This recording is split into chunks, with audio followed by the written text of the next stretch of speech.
Hi, my name's Kyle Parris, and I'm speaking with Jeanette. But anyway,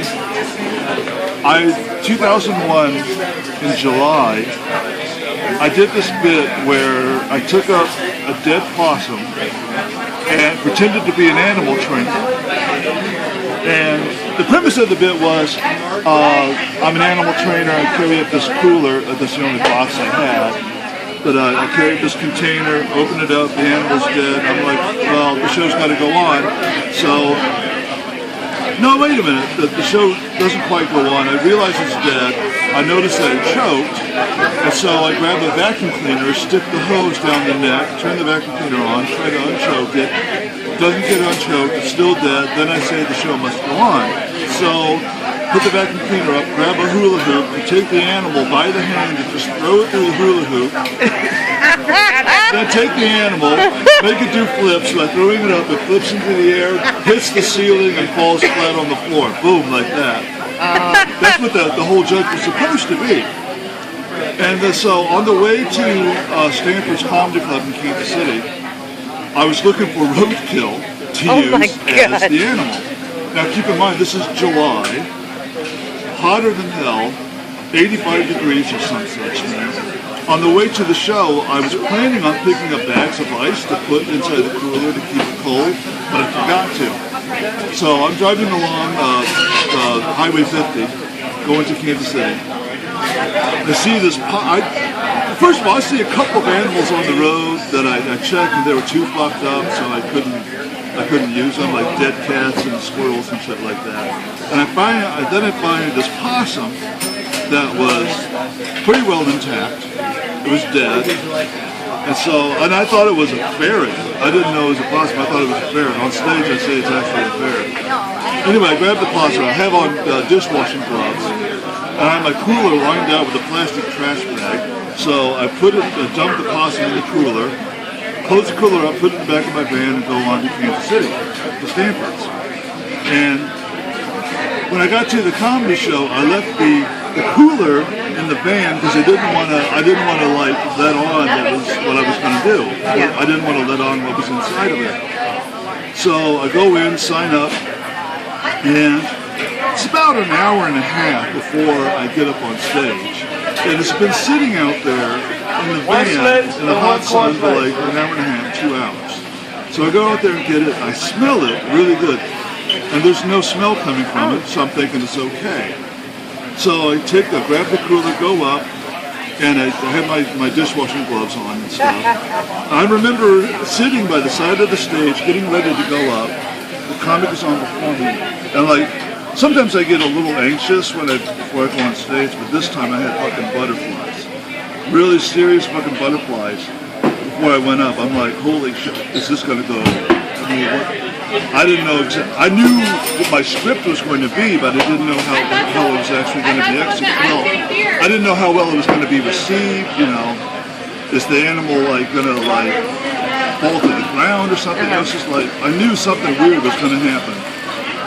So I go up on stage, set the cooler on the floor, put a little towel on the stool, and I say, hi, my name's Kyle Parris, I'm an animal trainer, I got my pet ferret here, and I do have the vacuum cleaner with me, brought my own vacuum cleaner, brought the hula hoop.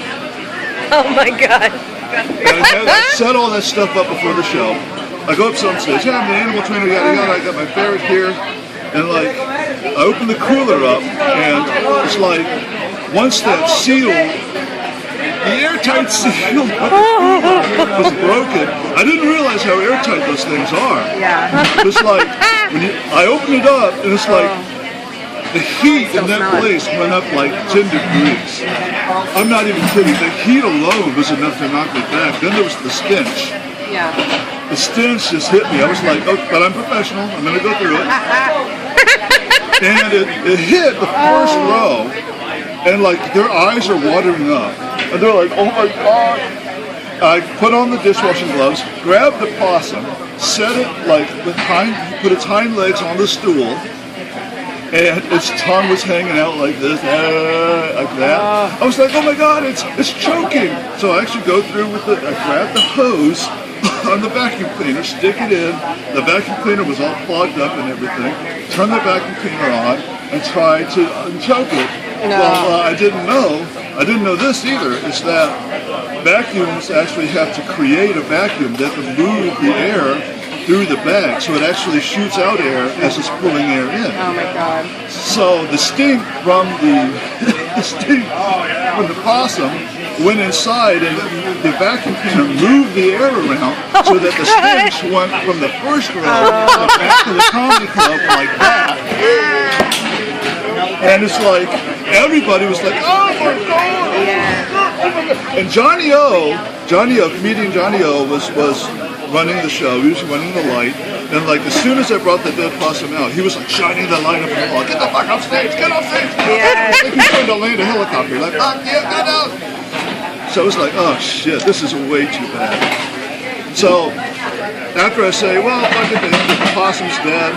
Wave goodbye, possum, and I made the possum. I took the possum's paw and made it wave to the audience, and then put it inside. It's like, and the audience, by that point, like some of them were already going up to go rushing to the bathroom to go puke. Oh my God. And Chris Porter was there that night, and he always says like the audience like got up to go puke like they were at a Pauly Shore concert.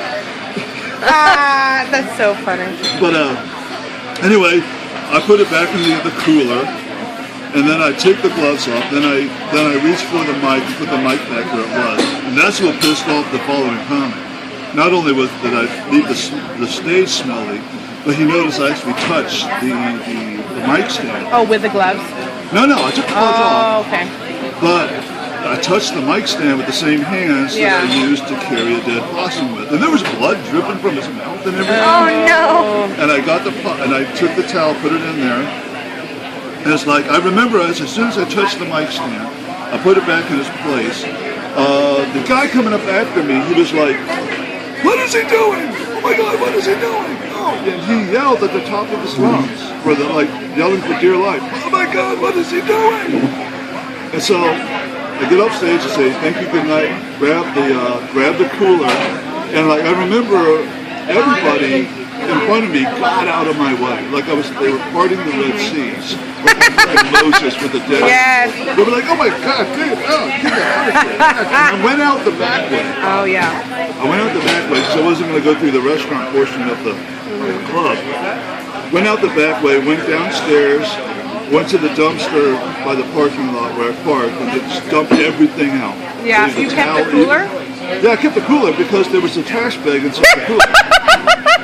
No, it was lined with a trash bag. Okay. And then you put food in the cooler someday after that?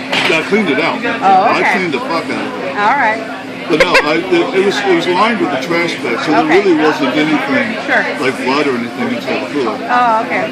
So anyway, cleared everything out, put it in the van, get ready to come back inside, and Jason Lamb, another Kansas City comic, comes out and says, "Dude, do not go back in there. Ron, the room manager, Ron Metzger, was so angry with me that they say that his face was bright red, and he literally wanted to kill me.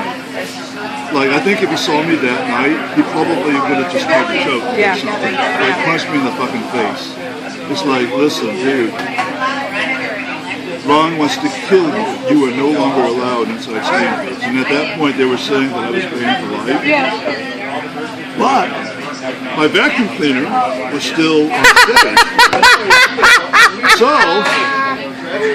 I had to wait outside. I waited by the back door, waited till the show was over to ask a friend of mine to go up and get my vacuum cleaner. Yeah, this was before cell phones were popular, really. Before I had a cell phone, Before anyone really did. But even still, I mean, I had to wait till the show was over. But so Ross McGinnis brought me my vacuum cleaner after the show. But the thing is, it's like I waited here by the back door. The front door is over here, and as soon as the show got out, the first person to walk out the front door, the first thing out of his mouth was, "What happened to the Possum guy? Dude!" And they saw me waiting down here by the back door. I was like really upset. I was almost in tears because like I was hearing people were vomiting and sick, Yes. and I was banned for life. And Yeah. I was like, my heart was sinking. Yeah, I thought so my career sweet. was over. Yeah. I was like, oh man, I really was broken up over that. And people saw me walking out. They're walking out the front door. People saw me sitting over here, and they came up to me and started giving me high fives. And they were like, dude, that was so awesome. Wow, dude. That was great. You're not going to pay me for life. Don't worry. But dude, that was awesome. Like, and I got the weirdest compliment anybody's ever received. A guy came up to me and said, dude, it made me sick, but it was awesome. That's how I felt. It made me puke, but it was awesome. It's Yeah. like, wow. Yeah. People crossed the street legendary. to the parking lot, saw me cross back over the street to come shake my hand. You know, like they knew that I wore like dishwashing gloves, so they knew it was pretty safe to shake my hand. But it was like, yeah, dude, that was awesome. There was this little crowd around me and shit. And, like people were giving me high fives. So like, dude, that was great, awesome, I love it.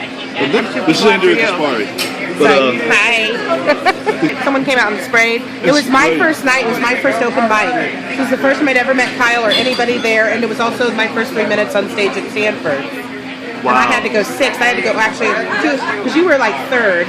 I had to go 2 people after Kyle. I had to follow the Possum. Wow. And the only people who were still left in the club were my friends who had come to see me and a few others because everybody walked the room because it was so stinky.